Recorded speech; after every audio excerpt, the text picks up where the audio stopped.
игрок по жизни, который сыграл с вами злую шутку, и на сегодняшний день эмоционирует по этому поводу, потому что он перехитрил сам себя.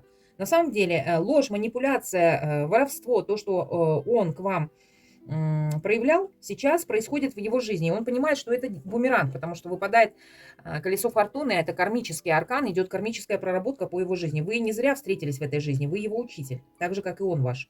Чему-то он вас научил, что вы пришли к своей осознанности и на сегодняшний день понимаете, что вам необходимо создать финансовую подушку для того, чтобы ни от кого не зависеть.